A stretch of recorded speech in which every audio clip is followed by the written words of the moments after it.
Welcome back to The Line. In the past week, the Public Defender's Office received a loan from the state to continue operations despite a budget gap. That was a $400,000 loan.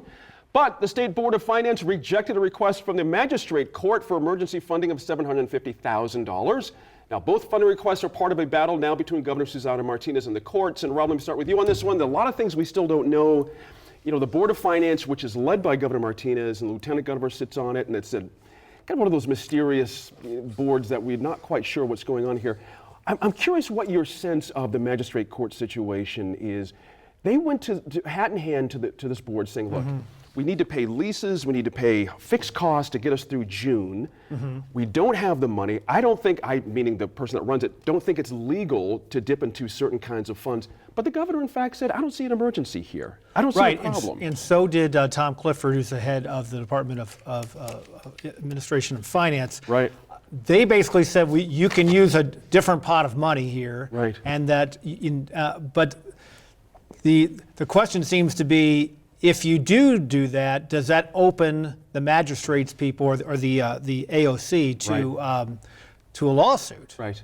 Does it violate the state laws? And that's really the nub of this. It's interesting. Sophie, in your gut, again, not speaking for the Magistrate Court nor the Board of Finance, is a tough one to kind of parse in the middle. But it seemed to me that the folks had a reasonable argument that said, look, we need money to pay. We've cut on travel. We've cut on everything else we can cut. I don't know what you folks need us to do here. You know, I think that you mentioned both the judiciary and the executive, but the legislature is part of this too. And good for you. And just to point out that, so the governor's office has essentially said, you've got this warrants fund. This is money that's collected when warrants are issued or executed. And the statute, on the plain face of the statute, it looks like what they're saying is warrants funding is used for warrants and not for administrative expenses. The governor's office has said, and finance have said, we think that you can use it for this purpose. The judiciary is saying we don't think we can.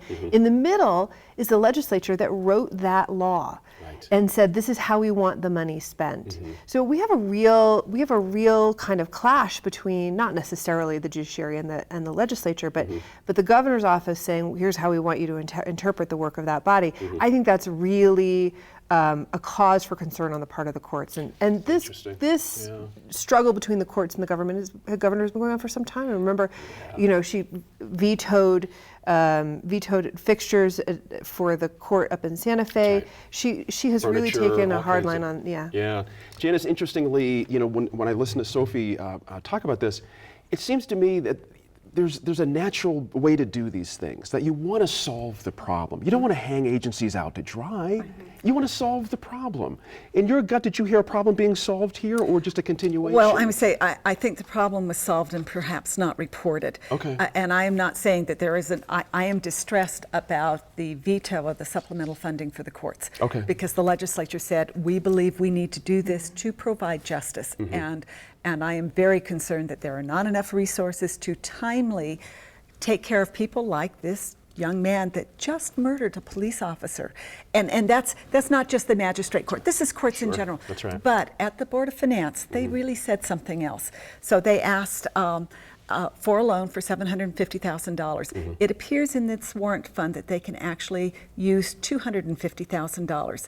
There were two other pots that were recommended, and the Board of Finance says, come back, we're going to go, we've got the money here, we don't need to have you do a loan, you don't need to do it this way because there really was money.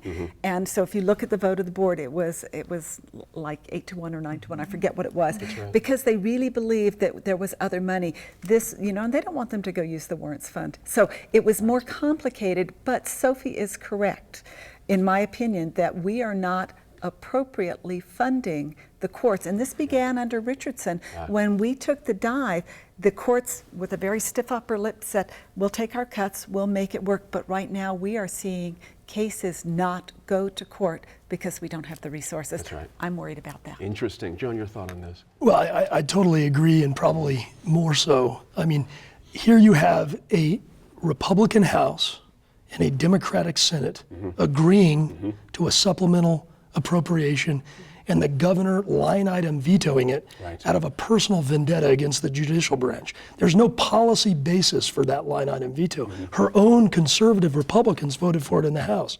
So how can you justify it except that she's in this pitched battle with the judicial branch? What do the magistrate courts do? They are the front lines of DWI, domestic violence, drug diversion programs. It is the most idiotic policy to cut funding for the magistrate courts in New Mexico when we're dealing with these. What we have is a former prosecutor as governor who is now going soft on crime in order to have a vendetta against the judicial branch. It's a travesty. Interesting. Rob, your thought on this? Because, again, I must say something does not seem to be solved here. It seems to be there's an easy fix here. If you are the government and you know you have these obligations, this should be a no-brainer, it seems to me. Yeah, the only thing, I mean, I wasn't there at the Board of Finance meeting, so the only thing I could think is that the governor's office is trying to take care of taxpayer money, saying, we're going to tide you over for now, and we'll see if you can come up with the money later. Is that And penny then- wise and pound foolish, though? I mean, because there are consequences, as these two guys on the side of the table are saying. Things are dropping through the cracks. Yeah, things This, have you know, already been dropping through the Yeah. cracks. I mean, we've had overcrowding at MDC and in Albuquerque, and Janice mentions the tragedy in Rio Rancho.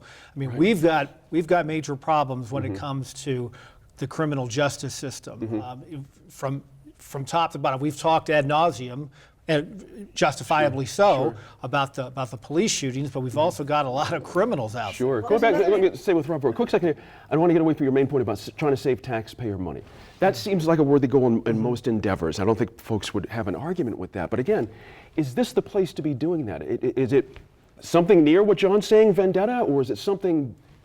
What is it in your opinion? Well, I do know that the Martinez administration probably, I would say this: the Martinez administration probably feels they have not been getting a fair shake from a lot of from the judicial branch, especially the Mexico Supreme Court. But this doesn't deal with the Mexico Supreme Court, so.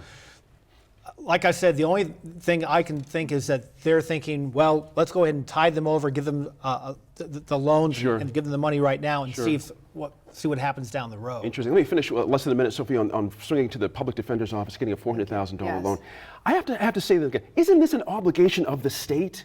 Why are we making these people go out and find loans? The work of the public defender is found, it's in our statutes that public defender is there and what it needs to do, what the office does. I think that this issue of giving them a loan as opposed to giving them a grant is somewhat problematic because it's essentially kicking the can down the road, saying half of it is due next year, half of it is due the year after. This is an organization that's already under the gun financially. Where they're going to come up with those additional funds, Right. I think is a big question mark.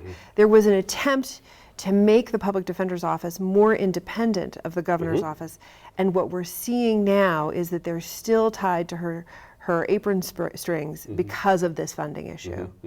Now, steal another half minute for John on this one too, on the public defender stuff Yeah, it's a specifically. It's been a constant- mess forever, it seems like. Right, and I do want to give the administration credit, since I just harshly criticized them. They did increase the budget for the public defender next fiscal year. So Okay. and Glad you got that in. and the director of the public defender said that he's going to be able to pay back the loan based on that increase. So I think they did the right thing there. It is a constitutional requirement under the seminal constitutional case of Gideon versus Wainwright. The indigent have a right to effective assistance of counsel. And it's a more expansive right under our state constitution. It is one of the critical functions of government to provide people accused of a crime a fair trial. Janice. Which comes down to the speedy trial issue. And so there's great pressure right now for the DAs to process cases. But if the courts cannot hear them, they cannot schedule them because there is not enough personnel. Right. That's a problem. And so going back to the first question, one of the primary responsibilities of the legislature is to sufficiently fund the judiciary. And without that, we do not have justice, and they don't have any place else to go. The warrants fund drops off when you arrest fewer people, by the way. Good point. Good point. Up next, we'll learn about the history and values of the Albuquerque Folk Festival.